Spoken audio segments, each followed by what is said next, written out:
Hello everyone, जय हिंद to all. This is Vishnu Kumar Dwivedi और आप देख रहे हैं Shri Brahmdev classes of excellent education.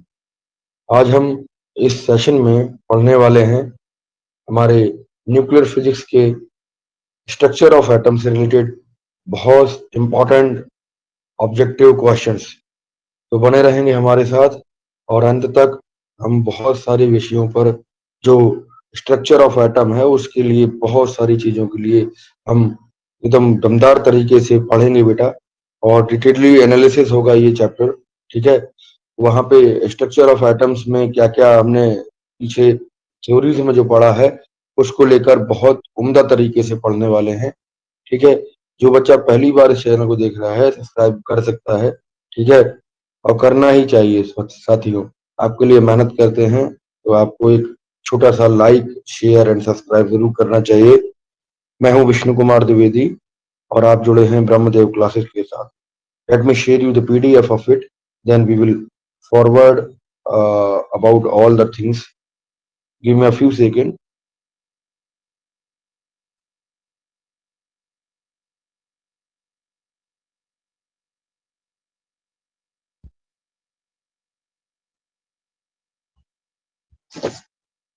So here is our PDF. यहाँ पे अपनी पीडीएफ है और आप सभी लोगों को दिख रही होगी, ध्यान से, ठीक है। यहाँ पे बातें करेंगे और चीजों को एक एक चीजों को क्लियर करेंगे। हमारा आज का टॉपिक रहेगा स्ट्रक्चर ऑफ एटम। आज का टॉपिक रहेगा दोस्तों स्ट्रक्चर ऑफ एटम। इसमें हम देखेंगे कुछ मल्टीपल चॉइस क्वेश्चंस, ठीक है। 1 मिनट दीजिएगा, फिर हम स्टार्ट करेंगे अपने लेक्चर को, ठीक है दोस्तों। अगर बात करें कि थ्योरी पोर्शन की, थ्योरी पोर्शन में बहुत सारी चीजों के लिए हमने 3 घंटे लेक्चर लेकर इसको कवर किया था। अब बारी है इसके क्वेश्चंस करने की। क्वेश्चंस बड़े बड़े अच्छे हैं, यहाँ पे एनसीईआरटी के एग्जाम्पलर क्वेश्चंस रहेंगे जो बहुत ही इंपॉर्टेंट है और आपके एग्जामिनेशन पॉइंट ऑफ व्यू से बहुत जरूरी है। तो इन सभी को आपको देखनी है, ठीक है। बात करेंगे, अगर पहला क्वेश्चन हमसे कह रहा है what is the first question of this session, it says that कि यहाँ से आप देखिए, समझिएगा ध्यान से कि विच of the following correctly represent, इनमें से सबसे सही इलेक्ट्रॉनिक रिप्रेजेंटेशन, इलेक्ट्रॉनिक डिस्ट्रीब्यूशन या फिर हम कहें इलेक्ट्रॉनिक कॉन्फ़िगरेशन के लिए मैग्नीशियम के नंबर को बताने वाला सबसे अच्छा एक एग्जाम्पल जो है ऑप्शन कौन सा है, ठीक है। तो मैग्नीशियम का जो आपका बैलेंसी होता है वो होता है 2, क्लियर। बैलेंसी होता है 2, क्लियर है। और अगर हम इसके एटॉमिक नंबर की बात करें, एटॉमिक नंबर की बात करें दोस्तों, तो ये यहाँ से आप देखिएगा, ये हो जाएगा आपका एटॉमिक नंबर हो जाएगा 12 है, क्योंकि ये आपका 282, ठीक है। यहाँ पे समझिए मैग्नीशियम है, मैग्नीशियम होता है हमारा एक मेटल, ठीक है। और जब ये जलेगा तो ये मेटल एक ऑक्साइड बनाएगा, ये भी आपको समझना चाहिए। कॉम्बिनेशन ऑफ रिएक्शन में हमने पढ़ा था, ठीक है।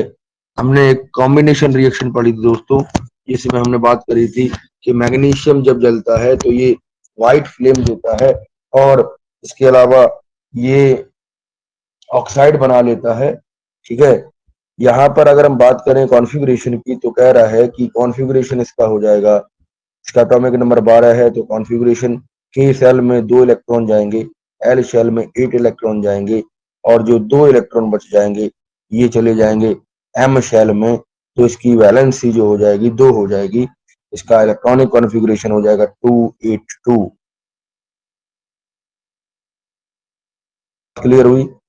नेक्स्ट अगर बात करेंगे, देखेंगे ध्यान से तो आप समझेंगे कि इसके लिए पॉइंट नंबर 2 यानी क्वेश्चन नंबर 2 कह रहा है, क्वेश्चन नंबर 2 कह रहा है दोस्तों, ध्यान से समझिए, रदरफोर्ड अल्फा स्कैटरिंग एक्सपेरिमेंट।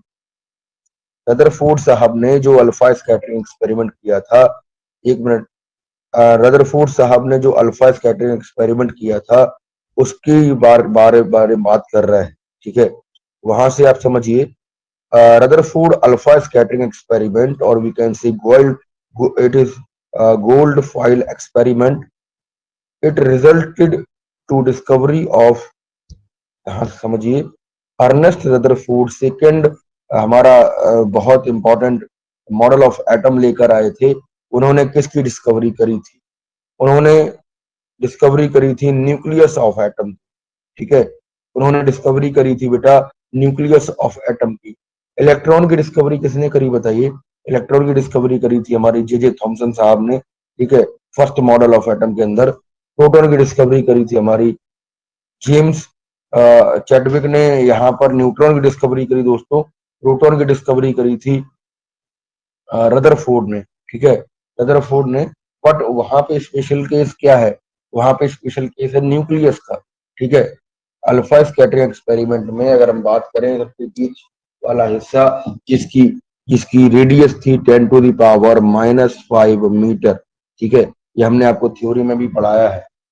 10⁻⁻5 अगर मीटर के स्क्वायर में, मीटर मीटर के रेडियस में कोई चीज है एटम के अंदर, तो वो है न्यूक्लियस। और न्यूक्लियस के अंदर बेटा प्रोटॉन और न्यूट्रॉन साथ साथ रहते हैं with the strongest nature of force which is called nuclear force या इलेक्ट्रोस्टैटिक न्यूक्लियर फोर्स। क्लियर? तो आपका पॉइंट नंबर सी जो है, ऑप्शन नंबर सी जो है, वो एक करेक्ट ऑप्शन हो जाएगा दोस्तों, ये ध्यान रखिएगा। चलिए बात करेंगे आगे के क्वेश्चंस की। कह रहा है कि द नंबर ऑफ इलेक्ट्रॉन, ठीक है, the number of electron in element is x. आपने कोई एक्स एलिमेंट माना है, इस एक्स एलिमेंट की यहाँ पर नंबर ऑफ इलेक्ट्रॉन बता रहा है कि इसके पास नंबर ऑफ इलेक्ट्रॉन 15 होते हैं। Number of electron is in an atom is इतना 15, ठीक है। तो न्यूट्रॉन कितना है? न्यूट्रॉन कितना है? इलेक्ट्रॉन इतना 15 हो गया, न्यूट्रॉन है 16। न्यूट्रॉन है बेटा 16, ठीक है। तो 16 जो न्यूट्रॉन है दोस्तों, इसके लिए अगर हम बात करेंगे तो क्या इसका जो सिंबॉलिक रिप्रेजेंटेशन बताइए क्या है, ठीक है। तो सिंबॉलिक रिप्रेजेंटेशन अगर हम बात करें तो यहाँ पे सिंबॉलिक रिप्रेजेंटेशन क्या होगा, और समझ रहे हैं? सिंबॉलिक रिप्रेजेंटेशन की अगर हम बात करें तो यहाँ पर कुछ चीजें को आपको समझना होगा। देखो, ऊपर की तरफ आप एटॉमिक नंबर लिखते हो, ठीक है, और नीचे की तरफ एटॉमिक मास, ठीक है। एटॉमिक मास यहाँ पर आप 31 लिख रहे हैं, ठीक है। यहाँ पे आप देखिए सब में 31 है, 1 2, ठीक है, और ये 3, इनमें तीनों में कितना है? 31 है। तो यहाँ पे आप समझिए कि अगर हम बात करें कि इसके लिए, तो न्यूट्रॉन और प्रोटॉन के नंबर को जोड़ने पर आपको मिलेगा 15 + 16, ये हो जाएगा 31। क्लियर? तो इसका एक ऑब्वियस सी बात है कि यहाँ पर जो 31 वाले ऑप्शन है, मतलब जो जो ऊपर की तरफ 31 लिखा हुआ है, 31 लिखा हुआ है, वही सही ऑप्शन होंगे। तो सी और डी ऑप्शन दोस्तों कट जाते हैं, आपका ए और बी ऑप्शन बचता है। अब इसमें नंबर ऑफ जो आपका यहाँ पर बता रहे हैं कि नंबर ऑफ न्यूट्रॉन, ठीक है, नंबर ऑफ न्यूट्रॉन 16 है, बट नंबर ऑफ इलेक्ट्रॉन कितना है? वो है 15, ठीक है। Number of electron and proton, ये चीज समझ रहे हो? तो यहाँ पे आप समझिए कि ये बात अगर हम बात करें तो x 31:15, ठीक है, ये ऑप्शन एक करेक्ट ऑप्शन हो जाएगा। यहाँ पर इसका एक्सप्लेनेशन भी देख सकते हैं कि अगर एटॉमिक नंबर की बात करें तो number of electron is written in subscript और सुपरस्क्रिप्ट, ये बात समझ रहे हैं? सबस्क्रिप्ट मतलब होता है नीचे की चीज, ठीक है। वाइल अगर हम मास नंबर की बात करें या एटॉमिक मास की बात करें तो वो चीज सुपर स्क्रिप्ट यानी कि नीचे की तरफ, सॉरी ऊपर की तरफ लिखी जाती है दोस्तों। ऊपर की तरफ मतलब हम बात करेंगे कि मास नंबर जब हम लेते हैं तो वो 31 मास नंबर इसका आया, या एटॉमिक मास किसका कितना आया? 31। तो 31 ऊपर की तरफ लिखी जाएगी। तो यहाँ पर ए ऑप्शन आपका एक सही ऑप्शन हो जाएगा, जिसमें 15 हमने इलेक्ट्रॉन की संख्या नीचे लिखी सब स्क्रिप्ट में, और एटॉमिक मास हमने सुपर स्क्रिप्ट में 31 ऊपर की तरफ लिखा, तो ये बन जाता है x, और सुपर स्क्रिप्ट में 31 एंड अंडर स्क्रिप्ट में 15। क्लियर? ये एक सही ऑप्शन हो जाता है जो ए ऑप्शन में आपको दिया गया है। चलिए बात करेंगे कुछ और चीजों की, जिसमें क्वेश्चन नंबर नेक्स्ट आपको दिया है, देखो ध्यान से समझिए। Dalton atomic theory, okay, successfully explained. इन्होंने क्या एक्सप्लेन किया? Law of conservation, Dalton atomic theory.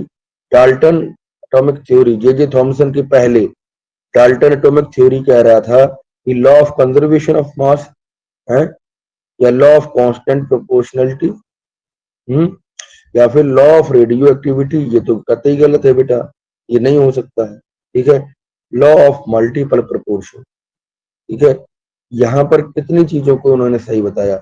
यहाँ पे 4 चीजें दी गई हैं, और 4 में से कितनी सही है, इसके कॉम्बिनेशन यहाँ पर दिए गए हैं। इन कॉम्बिनेशन को आप समझिए, और कॉम्बिनेशन के हिसाब से किन किन चीजों पे इन्होंने बात करी थी डाल्टन साहब ने अपनी एटॉमिक थ्योरी देने पर। तो इन्होंने बताइए, इन्होंने बेटा हमारा अगर हम बात करें constant law of conservation of mass, इसकी बात करी थी कि मास का कंजर्वेशन रहेगा। ठीक है, एटम के भीतर मास का कंजर्वेशन रहेगा। Mass can neither be created nor be destroyed, it can only be transferred from one body to another, या convert from one form to another. So अगर हम बात करें पहले ऑप्शन की, तो पहला ऑप्शन बेटा एक करेक्ट ऑप्शन हो जाएगा। डाल्टन एटॉमिक थ्योरी के लिए पहला ऑप्शन दोस्तों एक करेक्ट ऑप्शन हो जाएगा। अगर हम बात करें दूसरे ऑप्शन की, ठीक है, बात करें अगर दूसरे ऑप्शन की, तो कह रहा है लॉ ऑफ कांस्टेंट प्रोपोर्शनलिटी। हाँ जी सर, ये भी इन्होंने बात करी थी कि एक कांस्टेंट कंपोजिशन में रहेंगे। ठीक है, कांस्टेंट प्रोपोर्शनलिटी या कांस्टेंट कंपोजिशन में रहेंगे। तो डाल्टन साहब ने दोनों चीजों की बात करी थी, फर्स्ट और सेकंड। क्लियर? अब रेडियो एक्टिविटी वाला हमने कटवाया है, तो लॉ ऑफ मल्टीपल प्रोपोर्शन की यहाँ पर बात नहीं की थी बेटा, सॉरी, है ना। यहाँ पर तीनों चीजों की बात करी थी, law of conservation of mass की, ठीक है, लॉ ऑफ कांस्टेंट प्रोपोर्शनलिटी की, लॉ ऑफ मल्टीपल प्रोपोर्शन, यहाँ पर तीनों बातें इन्होंने कही थी। चलिए बात करेंगे यहाँ पर नेक्स्ट क्वेश्चन की। तो नेक्स्ट क्वेश्चन के अंदर आपके लिए है क्वेश्चन नंबर 5। एक सेकंड दीजिए। क्वेश्चन नंबर 5 जो कह रहा है, यहां से समझिए question number 5। Okay, question number 5 कह रहा है which of the following statement about Rutherford model of atom are correct. ठीक है, आपके स्टेटमेंट यहाँ से आपको निकालने हैं, छांटने हैं, और उन छटे हुए स्टेटमेंट से आपको बताना है कौन कौन सी बातें रदरफोर्ड मॉडल ऑफ एटम के लिए या gold foil model of atom के लिए सही है। तो कह रहा है कंसीडर किया था इन्होंने the nucleus as a positive charge, बिल्कुल सही है सर, स्पष्ट सही है। दूसरा किया था स्टेबलाइज किया था, इसने कहा था कि alpha particles are 4 times than the heavier of hydrogen atom. नहीं, इन्होंने हीलियम 2+ आयन की बात करी थी, ना कि हाइड्रोजन की बात करी थी। यहाँ पे आप समझिए इस चीज को। ठीक है, यहाँ पे बात कर रहे हैं थर्ड ऑप्शन में, can be compare to solar system. नहीं, ठीक है। और यहाँ पे अगर हम बात करें पॉइंट नंबर 4 की, was in agreement with Thompson model. नहीं, ये भी इन्होंने नहीं कहा। ठीक है, तो केवल केवल सही कौन सा हो जाएगा यहाँ पर अगर हम बात करें, देखो, can be compared as a solar system, can be compared as a solar system है, सोलर सिस्टम की बात कही थी इसने। हाँ, अर्नेस्ट रदरफोर्ड साहब ने कहा था कि न्यूक्लियस केंद्र के बीच में रहेगा, मतलब केंद्रक जो है दोस्तों वो एटम के बीच में रहेगा, और जिस तरीके से सूर्य के चारों तरफ ग्रह चक्कर लगाते हैं, ऐसे ही जो इलेक्ट्रॉन है वो ऑर्बिट में न्यूक्लियस के चारों तरफ चक्कर लगाएंगे। ये बात इन्होंने बताई थी।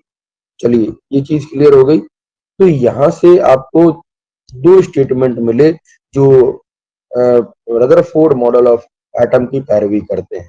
पहला, इन्होंने न्यूक्लियस को पॉजिटिव चार्ज कंसीडर किया था और उन्होंने कहा था कि जो एटम का ज्यादा से ज्यादा मास है ना, जनरली पूरा जो मास है वो हमारा न्यूक्लियस पर कंसंट्रेट करेगा। और इन्होंने जो तीसरी बात कही कि सूर्य सिस्टम से एटम को कंपेयर किया गया था। तो आपको यहाँ पर पहला और तीसरा ऑप्शन कहाँ दिख रहे हैं? पहला और तीसरा ऑप्शन आपको दिख रहे हैं पॉइंट नंबर ए में। ठीक है, ये चीज आपको समझ आई। चलिए बात करेंगे आगे नेक्स्ट क्वेश्चन की। इतने अगर क्वेश्चन समझ आए हैं तो लाइक जरूर करिएगा दोस्तों। चलिए बात करें, देखिए क्वेश्चन नंबर 6 की बात करें तो कह रहा है which of the following are true for the element. ठीक है, एक एलिमेंट के लिए क्या बात सही है? तो एक एलिमेंट के लिए बात, पहला वाला कह रहा है एटॉमिक नंबर क्या बराबर होगा किसके लिए? नंबर ऑफ प्रोटॉन और नंबर ऑफ इलेक्ट्रॉन के लिए। अगर हम बात करें एटॉमिक नंबर, मास नंबर क्या बराबर होगा नंबर ऑफ प्रोटॉन और नंबर ऑफ न्यूट्रॉन के लिए। तो ये एक बेसिक सी बात है दोस्तों। यहाँ पर हमने एक कंसेप्ट पढ़ा था एटॉमिक नंबर के लिए। एटॉमिक नंबर के लिए हमने कंसेप्ट पढ़ा था जिसमें हमने कहा था कि जो न्यूक्लियस के अंदर रहने वाली चीजें हैं, या फिर हम बात करें, है ना, यहाँ पे आप देखिए दो दो चीजें हमने, दो फॉर्मूले पढ़े थे जिसमें एटॉमिक नंबर का फॉर्मूला पढ़ा कि नंबर ऑफ प्रोटॉन होते हैं एटॉमिक नंबर। ठीक है, एटॉमिक नंबर की जब बात करेंगे तो बेसिकली जो नंबर ऑफ प्रोटॉन होगा वो नंबर ऑफ यहाँ पे एटॉमिक नंबर हो जाएगा, नंबर ऑफ एटम हो जाएगा। ठीक है, यहाँ पर एटॉमिक नंबर की बात करें तो जितने प्रोटॉन उसके अंदर होते हैं किसी भी एलिमेंट के अंदर वो एटॉमिक नंबर हो जाता है। बात समझ रहे हैं? ठीक है, और जितने नंबर ऑफ प्रोटॉन होंगे उतने ही नंबर ऑफ इलेक्ट्रॉन होंगे, ये भी बात आप समझिए, तभी तो इलेक्ट्रिकली न्यूट्रल होगा कोई भी एटम। क्लियर? तो ये चीज समझ रहे हैं? तो यहां से आप इस वाली बात को निकालेंगे तो डी ऑप्शन आपका एक सही ऑप्शन हो जाएगा। अगर हम बात करें दूसरी चीज की तो यहाँ पर आप देखेंगे कि इलेक्ट्रॉन जो है नेग्लिजिबल मास होता है इसके साथ, है ना। मास ऑफ प्रोटॉन और neutron are taken in the account of mass number. Mass number, चूंकि इलेक्ट्रॉन का मास बहुत ही कम होता है, इलेक्ट्रॉन का मास दोस्तों एक नेग्लिजिबल मास होता है, तो जब हम मास नंबर निकालेंगे यानी कि एटॉमिक मास निकालेंगे तो नंबर ऑफ प्रोटॉन और नंबर ऑफ न्यूट्रॉन को ऐड ऑन कर लेंगे। ये बात आप समझ पाए? चलिए, ये सेकेंड ऑप्शन और जो है फोर्थ ऑप्शन, ये दोनों एक करेक्ट ऑप्शन है दोस्तों। तो ये आपको डी ऑप्शन में मिल रहे हैं। तो ये डी ऑप्शन आपका एकदम दमदार तरीके से बढ़िया ऑप्शन हो जाएगा। ठीक है, राइट ऑप्शन हो जाएगा। चलिए अगर बात करें सेवंथ क्वेश्चन की तो कह रहा है यहाँ पे देखिए, सेवंथ क्वेश्चन कह रहा है in the Thomson model of atom which of the following statement are correct. पहले J Thomson model of atom में कौन कौन सी बातें कही गई थी जो यहाँ पे सही बताई हैं इन्होंने। चलिए स्टेटमेंट पढ़ेंगे और ऑप्शंस करेंगे। ठीक है, यहाँ पे कह रहा है, पहला ऑप्शन कह रहा है the mass of atom is assume to be uniformly distributed over the atom. क्या मास की बात कही गई थी? हाँ जी सर, कही थी। ठीक है, यहाँ पे बात करें कि कह रहा है अगर जो पॉजिटिव चार्ज है क्या वो यूनिफॉर्मली डिस्ट्रीब्यूटेड था एटम के ऊपर। हाँ जी सर, ये भी था कि एक तरबूज था, तरबूज के तरीके से इन्होंने एटम को मान लिया था और जितने नंबर ऑफ इलेक्ट्रॉन्स के अंदर हैं वही नंबर ऑफ प्रोटॉन इसके ऊपर हो। बात समझ रहे हैं? तो ये इलेक्ट्रिकली न्यूट्रल था, एक कंसेप्ट इन्होंने दिया था। पहला और दूसरा पॉइंट क्लियर हो गया दोस्तों। अगर हम बात करें तीसरे पॉइंट की, तीसरे पॉइंट में कह रहा है कि इलेक्ट्रॉन्स जो हैं वो यूनिफॉर्मली डिस्ट्रीब्यूटेड रहेंगे। ठीक है, इन पॉजिटिव चार्ज स्फीयर, ये भी बात सही है। पॉजिटिव चार्ज स्फीयर के लिए इन्होंने कहा था कि एक पॉजिटिव चार्ज स्फीयर मतलब ऊपर की तरफ पॉजिटिव चार्ज होगा। ठीक है, और ये पूरा पूरा जो है यूनिफॉर्मली बराबर डिस्ट्रीब्यूट होगा। ठीक है, ये बात समझ रहे हैं? The electrons are uniformly distributed in the positive charge sphere. Positive charge ऊपर की तरफ हो गया तो इसके भीतर मतलब क्या है, इलेक्ट्रॉन भरे पड़े हैं, तो ये एक अंदर की तरफ बात करेगी। ठीक, तो ये तीनों ऑप्शन आपके एकदम दमदार ऑप्शन हो जाएंगे, सही ऑप्शन हो जाएंगे दोस्तों। ठीक है, अगर हम बात करें फोर्थ ऑप्शन की तो कह रहा है इलेक्ट्रॉन अट्रैक्ट करता है each other to stabilize the atom. नहीं दोस्त, इलेक्ट्रॉन तो नेगेटिवली चार्ज होते हैं और नेगेटिव चार्ज को कभी भी अट्रैक्ट नहीं करता है। दे हैव रिपल्सिव प्रॉपर्टी, है ना, उनके पास प्रतिकर्षण प्रॉपर्टीज होती हैं, एक दूसरे को अलग करती हैं। कभी भी दो सेम चार्ज एक दूसरे को अट्रैक्ट नहीं करते हैं दोस्तों। तो फोर्थ ऑप्शन इज इनकरेक्ट। ठीक है, फोर्थ ऑप्शन दोस्तों डी ऑप्शन, मतलब जो चौथा ऑप्शन है ये इनकरेक्ट हो जाएगा। अब देखिए, पहला और दूसरा और तीसरा ऑप्शन आपके तीनों सही ऑप्शन हैं जो यहाँ पर डी ऑप्शन में आपको दिए गए हैं। क्लियर, पहला दूसरा, सॉरी पहला, यहाँ पे समझिए, सॉरी यहाँ पे बेटा अगर हम बात करें ए ऑप्शन की तो पहला दूसरा और तीसरा ऑप्शन एकदम दमदार ऑप्शन है, सही ऑप्शन है। ठीक है, ब्रह्मदेव क्लासेस के साथ यूं ही बने रहेंगे। ठीक है, सब्सक्राइब जरूर करना है दोस्तों अगर आपको अभी तक समझ आया है। ठीक है, चलिए बात करेंगे क्वेश्चन नंबर नेक्स्ट की। तो हमारे पास कुछ क्वेश्चंस हैं। यहाँ पे कह रहा है Rutherford alpha scattering experiment. Rutherford ji ने जो अल्फा स्कैटरिंग एक्सपेरिमेंट किया उसमें अगर हम बात करें तो यहाँ पे आपको कुछ चीजों देखने को मिलेंगी। उन्होंने क्या दिखाया था, उन्होंने क्या दर्शाया, उन्होंने क्या डिस्कवर किया, इसके बारे में क्वेश्चन है। चलिए बात करें, कह रहा है इलेक्ट्रॉन हैव नेग्लिजिबल चार्ज। क्या इलेक्ट्रॉन के पास नेग्लिजिबल चार्ज है? चार्ज के लिए इन्होंने इलेक्ट्रॉन की बात ही नहीं करी थी दोस्तों। ठीक है, अगर हम बात करें सेकंड ऑप्शन की, कह रहा है the mass and positive charge of atom is concentrated in the nucleus. It is very correct. हाँ, इन्होंने ये कहा था कि अधिकतर जो मास है एटम का वो न्यूक्लियस के अंदर कंसंट्रेट करेगा। क्लियर है।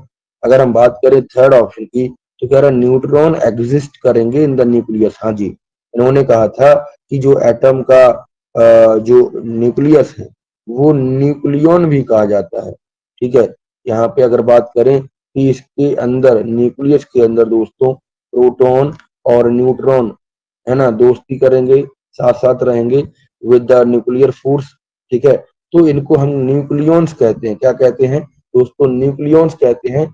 और न्यूक्लियंस जब कहेंगे तो इसके अंदर न्यूट्रॉन तो रहेगा ही रहेगा। क्लियर है बात, समझ आ रही चीजें? चलिए, थर्ड ऑप्शन आपका एक सही ऑप्शन है, सेकंड ऑप्शन भी एकदम सही ऑप्शन है। चलिए, और फोर्थ ऑप्शन कह रहा है most of the space in the atom is empty.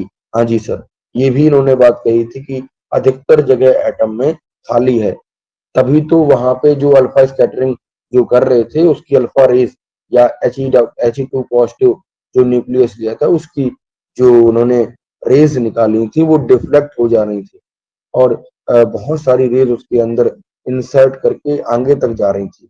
तो यहाँ पर आपके थर्ड थर्ड सेकंड और यहाँ पे अगर हम बात करें फोर्थ ऑप्शन की, ये एकदम दमदार ऑप्शन है, सही ऑप्शन है दोस्तों।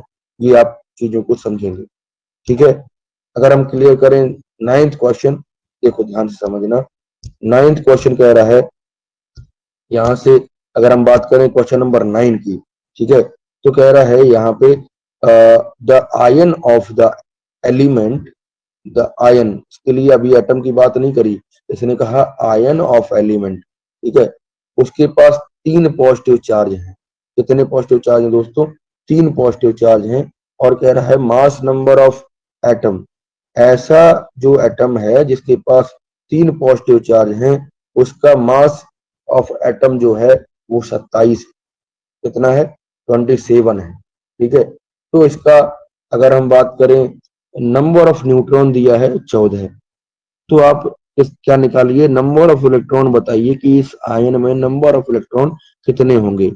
तो जब हम मास नंबर की दोस्तों बात करते हैं, ठीक है, मास नंबर की बात करते हैं तो न्यूट्रॉन की और प्रोटॉन की, इन दोनों की चीजों को जोड़ लिया जाता है। ठीक है, तो यहाँ का अगर हम बात करें तो इस तरीके से अगर चीजें देखेंगे तो यहाँ पर मास नंबर कितना हो जाएगा? 27। बात समझ रहे हैं? 27 मास नंबर कितना दिया गया? 27। ठीक है, यहाँ पे क्वेश्चन में गिवन है ये चीज। अगर हम बात करें नंबर ऑफ इलेक्ट्रॉन की तो नंबर ऑफ इलेक्ट्रॉन कैसे निकालेंगे?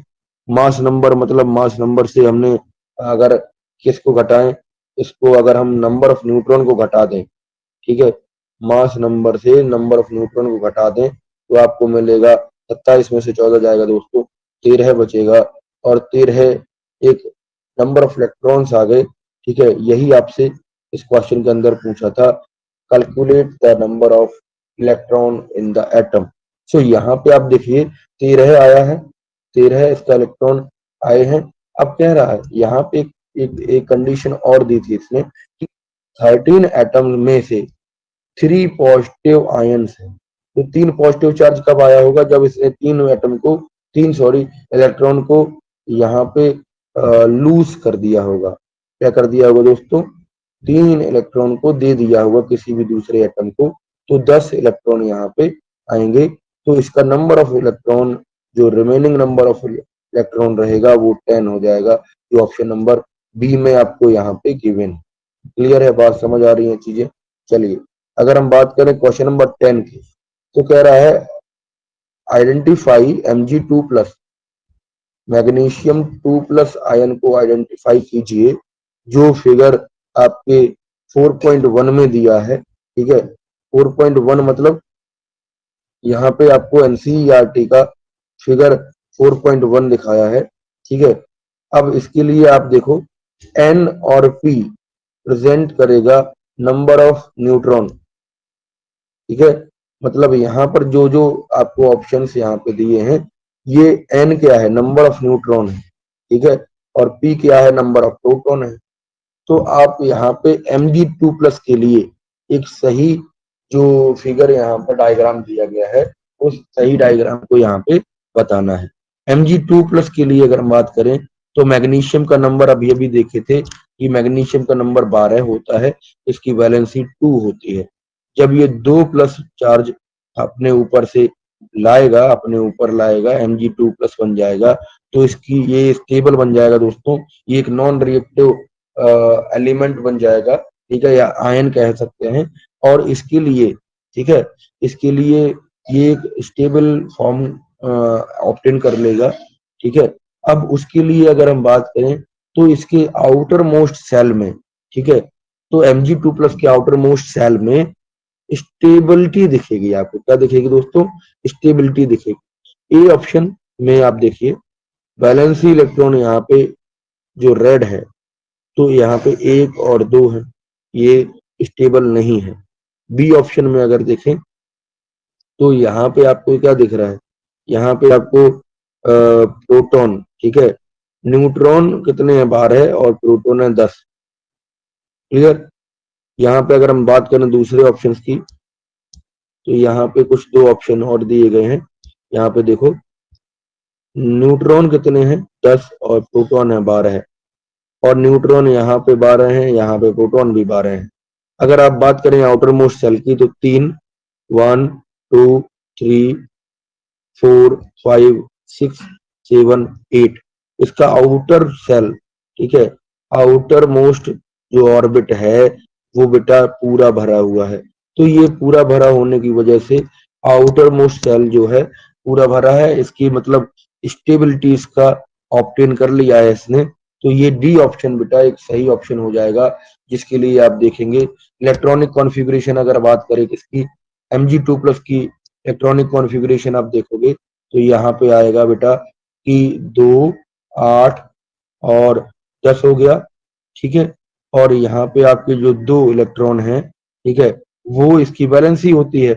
बट अगर हम बात करें Mg2+ के लिए, तो इसने 2 इलेक्ट्रॉन लूज नहीं कर दिए दोस्तों, तो इसके लिए यहाँ पे आपका आ जाएगा इसका इलेक्ट्रॉनिक कॉन्फ़िगरेशन 2 और 8। बात समझ रहे हैं। अगर हम चीजों को देखें यहाँ से, अगर एक क्वेश्चन यहाँ पे नेक्स्ट देखिएगा, है ना, लाइक जरूर करिए दोस्तों, अगर आपको मजा आ रहा है पढ़ने में, समझ आ रहा है, तो इसको लाइक जरूर करिएगा। चलिए बात करें क्वेश्चन नंबर 11 की। कह रहा है इन द सैंपल ऑफ, एक सैंपल हमने लिया है जो है इथाइल एथेनॉइड का, इसका है इथाइल एथेनॉइड का। इसका फॉर्मूला दोस्तों होता है CH3COO C2H5। ठीक है, CH3COO OH ग्रुप जुड़ा हुआ, क्या जुड़ा हुआ है, ethyl ethanoate. It's a complex compound. जो यहाँ पे आप देखिए the 2 oxygen atom have the same number of electron, यहाँ पे इस कंपाउंड में जो नंबर ऑफ आपका ऑक्सीजन एटम है उसका नंबर ऑफ इलेक्ट्रॉन सेम है, बट यहाँ पर ऑक्सीजन एटम के जो न्यूट्रॉन है दोस्त, ठीक है, वो न्यूट्रॉन क्या कहेंगे, न्यूट्रॉन डिफरेंट है। ऐसा क्यों है, इसका रीजन आप बताइए। तो जब हम ए ऑप्शन की बात करेंगे तो यहाँ पर कुछ चीजें आपको ऑप्शंस में दी गई हैं, इसमें आप समझेंगे, ध्यान से समझें कि one of the oxygen atom have gained electron, क्या किसी ऑक्सीजन एटम ने नंबर ऑफ इलेक्ट्रॉन गेन कर लिए हैं क्या, ठीक है, या number of oxygen atom has gain two neutron, क्या ऑक्सीजन ने दो न्यूट्रॉन गेन कर लिए हैं, न्यूट्रॉन तो गेन करते ही नहीं है, ठीक है, ये सही ऑप्शन नहीं होगा दोस्तों, ठीक है। न्यूट्रॉन कभी भी शेयरिंग का पार्ट नहीं बनता है, क्योंकि वो तो न्यूक्लियस के अंदर रहता है और न्यूक्लियस के अंदर से बाहर आने में उसको बहुत ज्यादा ट्रिमेंडियस सोर्स ऑफ एनर्जी चाहिए, तब वो प्रोटॉन से न्यूट्रॉन अलग होगा, न्यूक्लियस के अंदर बैठा हुआ है, ठीक है, वहां से निकाल पाना पॉसिबल नहीं है, ये आप समझिए। अगर हम बात करें सी ऑप्शन की, तो कह रहा है the two oxygen atoms are isotope. हाँ जी सर, ये बात सही है कि जो दो ऑक्सीजन एटम है वो आइसोटॉप है। आइसोटॉप के पास नंबर ऑफ जो आपका यहाँ पे इलेक्ट्रॉन होता है वो सेम रहता है, ठीक है। अगर वो दो आइसोटॉप हैं तो नंबर ऑफ जो इलेक्ट्रॉन है वो सेम रहता है। तो यहाँ पर जो आइसोटॉप्स होते हैं, दीज आर दोज एलिमेंट जिनके पास एटॉमिक नंबर सेम होता है और जिनका एटॉमिक मास डिफरेंट होता है। आपने क्लोरीन के बारे में चर्चा करी थी, आपने यहाँ पर अगर बात करें, हमारे पास कुछ कुछ थ्योरीज में जब हमने पढ़ा था तो आइसोटॉप्स वगैरह हमने पढ़े थे, जिसके लिए हमने बात करी थी हाइड्रोजन की आइसोटॉप्स की, ठीक है, हाइड्रोजन की आइसोटॉप्स की बात करी थी, प्रोट्रियम, ड्यूटेरियम और ट्रिटियम की, ठीक है। तो वहां पर भी आपने देखा था कि इसके पास भी एटॉमिक नंबर सेम था बट मास नंबर डिफरेंट था, तो ये आइसोटॉप्स होते हैं। अगर हम बात करें क्वेश्चन नंबर 12 की, ठीक है, तो बात करें एलिमेंट, कह रहा है एलिमेंट, ऐसा एलिमेंट जिसका वैलेंसी 1 है वो क्या होता है, ठीक है, वो क्या होता है जिसकी जो वैलेंसी है वो 1 है। तो ऐसी चीजों के लिए वो होते हैं मेटल्स, क्या होते हैं दोस्तों, मेटल्स होते हैं। Metals are generally reactive in nature and positive valency अगर 1 होगी तो if an element shows positive valency 1 it is a metal, ठीक है, otherwise it is a non metal, वो नॉन मेटल होगा जब उसके पास कोई भी वैलेंसी 1 नहीं होगी, क्लियर। जैसे हम सोडियम को देखें, इसकी वैलेंसी 1 है, ठीक है, तो ये जो चीज है ये एक मेटल है। ए ऑप्शन बेटा आपका एक सही ऑप्शन हो जाएगा। चलिए बात करें, the first model of atom is given by sir J J Thomson, इन्होंने पहला मॉडल ऑफ एटम दिया था, ठीक है।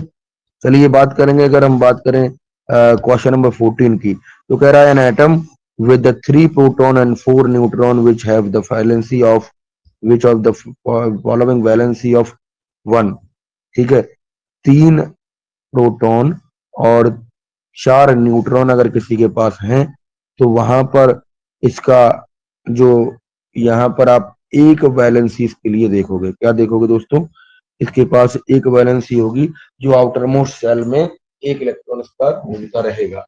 बात करेंगे अगर दूसरे क्वेश्चन की, तो कह रहा है इलेक्ट्रिक या इलेक्ट्रॉन डिस्ट्रीब्यूशन इन एल्यूमिनियम, ठीक है, एल्यूमिनियम का अगर हम एटम देखेंगे तो एल्यूमिनियम के एटम में इलेक्ट्रॉनिक डिस्ट्रीब्यूशन क्या है, एल्यूमिनियम का एटॉमिक नंबर क्या होता है दोस्तों, क्या बताया था, 13 होता है, ठीक है, एल्यूमिनियम का एटॉमिक नंबर 13 है। बैगन, आलू, गाजर एंड थैला, ठीक, यहाँ से चीजें आती हैं, यहाँ पे आप समझिए, ठीक है। तो 13 में सॉरी, यहाँ पे आप 13 क्या, 13 इसका एटॉमिक नंबर है, एटॉमिक नंबर है, ये चीज समझ रहे हैं। तो एटॉमिक नंबर जब 13 हो जाएगा तो इसका कॉन्फ़िगरेशन भी निकाल सकते हो, 2 8, मतलब 8 2 10 हो गया और 3 बच जाएगा, जो इसके आउटर मोस्ट सेल में घूमता रहेगा, वैलेंसी हो जाएगी। तो ये पहले ऑप्शन में आपको दिया गया है, it is a very correct option. ठीक है, यहाँ पे आप समझिए बात। चलिए, कह रहा है कि विच of the following in figure 4.2 does not represent Bohr's model of atom correctly. बात समझ पाए कि इनमें से कौन सा जो फिगर है वो बोर मॉडल ऑफ एटम को सही से नहीं दर्शाता है। आपने 2n² फॉर्मूला पढ़ा था बोरबरी मॉडल ऑफ एटम का, इलेक्ट्रॉनिक डिस्ट्रीब्यूशन पढ़ा था। तो उन्होंने कहा था के शेल में, जो पहली शेल है उसमें कितने इलेक्ट्रॉन जाएंगे, 2 इलेक्ट्रॉन जाएंगे। फिर दूसरे सेल में के एल, एल में 8 इलेक्ट्रॉन जाएंगे। एम में कितने जाएंगे, एम में 2 8 18 और एन में 32 जाएंगे। तो इस तरीके से आप यहाँ पे आप देखो आपके पास कितने एटम, कितने सेल यहाँ पे दिख रहे हैं। तो आपको दिख रहे हैं, जस्ट अ सेकेंड, यहाँ पे आपको 4 ऑप्शंस दिख रहे हैं, इसमें 4 फिगर हैं। अब चारों फिगर में आप ये देखिए किसमें डू नॉट रिप्रेजेंट करेक्टली। ठीक है, तो यहाँ पर 3 और 3 6 2 8, ये वाला एकदम सही है। ठीक है, ये वाला एकदम सही ऑप्शन है, बी ऑप्शन, यानी कि सेकंड ऑप्शन सही है। फर्स्ट ऑप्शन में आपको कह रहा है, ठीक है, फर्स्ट ऑप्शन में आपको कह रहा है कि ये चीज यहाँ पे 4 एटम हैं, तो हो सकते हैं दोस्तों, 4 एटम हो सकते हैं। ठीक है, बट अगर हम बात करें डी ऑप्शन की, तो यहाँ पर 2 2 4 2 6, यहाँ पे हम एरो भी ले सकते हैं। एरो के लिए आप देखो यहाँ पर हम ले सकते हैं। ठीक है, एक सेकेंड, पहला, दूसरा, तीसरा, चौथा, पांचवा, छठवां, सातवां, आठवां, नौवां, 10वां, इस तरीके से ये नहीं होगा। ठीक है, तो फोर्थ ऑप्शन भी एक गलत ऑप्शन हो जाएगा, जहां पे नंबर ऑफ इलेक्ट्रॉन इन्होंने बहुत ज्यादा कर दिए। के शेल में 2 इलेक्ट्रॉन सही है, पहली लेयर सही है, दूसरी लेयर में इन्होंने गड़बड़ी कर दी, जो इलेक्ट्रॉन की संख्या है वो ज्यादा कर दी है। तो ये जो है सेकेंड और फोर्थ जो रिप्रेजेंटेशन है, पिक्टोरियल रिप्रेजेंटेशन, ये गलत रिप्रेजेंटेशन है, जिसमें इन्होंने गलती करी है। तो सेकेंड और फोर्थ जो है वो आपका यहाँ पे सी ऑप्शन में दिया गया था, ये एकदम सही ऑप्शन है, कि दोनों यहाँ पे गलत। ठीक है, अगर हम 17th क्वेश्चन की बात करें तो कह रहा है which of the following statement is always correct. Atom के पास नंबर ऑफ इलेक्ट्रॉन और नंबर ऑफ प्रोटॉन बराबर होते हैं क्या? हाँ जी सर, बराबर होते हैं। ठीक है, अगर हम बात करें an atom has equal number of electron and neutron, है, ये गलत है। इलेक्ट्रॉन और प्रोटॉन इक्वल हो सकते हैं, बट नंबर ऑफ प्रोटॉन और नंबर ऑफ न्यूट्रॉन के लिए हम बात करें, या इलेक्ट्रॉन और न्यूट्रॉन के लिए बात करें, तो उसका इलेक्ट्रॉन और न्यूट्रॉन का नंबर सेम होगा, ये नहीं कह सकते।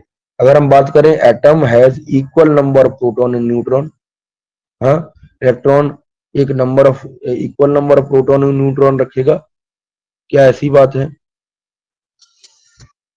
बच्चों? क्या ऐसी बात है दोस्तों?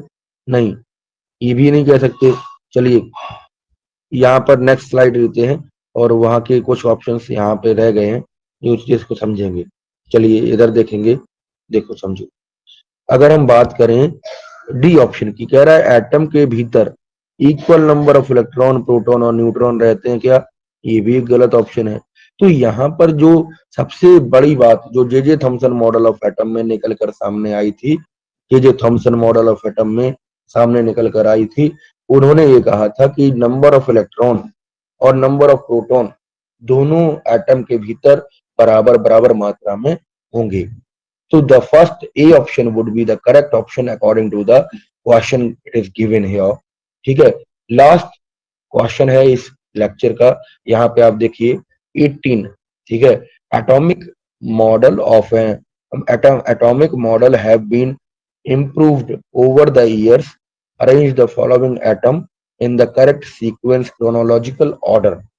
ठीक है, आपको सबसे पहले कौन सा मॉडल मिला भैया? जे थॉमसन मॉडल मिला। दूसरा ऑप्शन क्या मिला? दूसरा मॉडल मिला था बेटा रदरफोर्ड मॉडल ऑफ एटम। ठीक है, या अल्फा स्कैटरिंग एक्सपेरिमेंट मिला था। क्लियर? इसके बाद में थर्ड मॉडल दिया था हमारे जे थॉमसन ने, पहला दिया, दूसरा दिया रदरफोर्ड ने, और इसके बाद दिया था बोर मॉडल ऑफ एटम। ठीक है, नील्स बोर और बोर बरी जो थे उन्होंने, नील्स बोर साहब। अब एक बहुत दमदार चीज, ये तीनों प्राणी बेटा, ये तीनों जो इंसान थे, इन्होंने नोबल नोबल प्राइज का फिजिक्स के लिए या केमिस्ट्री के लिए इन्होंने यहाँ पर ऑप्ट इन किया हुआ था। नोबल फिजिकिस्ट से दोनों, समझिए। ठीक है, ये बहुत दमदार बात है। ठीक है, क्लियर करेंगे। अब इसके लिए अगर आप अरेंजमेंट देखो, ऑर्डर देखो, तो कौन सा है? A option. यहाँ पर जो सी ऑप्शन है, मतलब यहाँ पर पहले थॉमसन आया। ठीक है, थॉमसन मॉडल ऑफ एटम आया। Let me erase all this. ठीक है, जिससे आप बहुत अच्छे से समझ पाओ। थॉमसन मॉडल ए ऑप्शन है पहला, ये आया सबसे पहले। फिर आया रदरफोर्ड, मतलब बी, इसको मान लेंगे। और बोर बॉडी मॉडल जो है, बोर मॉडल जो है, वो सी तीसरे में आया। तो यहाँ पर पहला ऑर्डर हो जाएगा सेकंड, फिर हो जाएगा थर्ड पॉइंट, फिर हो जाएगा दोस्तों पहला पॉइंट। ओके, पहला, पहले लेंगे दूसरा, फिर लेंगे फर्स्ट, और फिर लेंगे आपका थर्ड, यानी कि बोर मॉडल। तो यहाँ पे जो सी ऑप्शन दिया गया है, यहाँ पे सेकंड को पहले लिया, फिर फर्स्ट को लिया, फिर थर्ड को लिया। It is very correct option according to the scenario, according to the arrangement of model of atom. Clear? इन सभी बातों को आप बढ़िया से पढ़िएगा, और कॉपी और पेन लेकर सारी चीजें, मामला बढ़िया से इसको लिखिएगा भी। और बने रहेंगे ब्रह्मदेव क्लासेस के साथ। हमें वॉच करने के लिए आपका धन्यवाद, और मिलेंगे एक नए लेक्चर में। तब तक आप अपना विशेष ध्यान रखिए, पढ़ते रहिए, आगे बढ़ते रहिए। ठीक है, जय हिंद, वंदे मातरम दोस्त।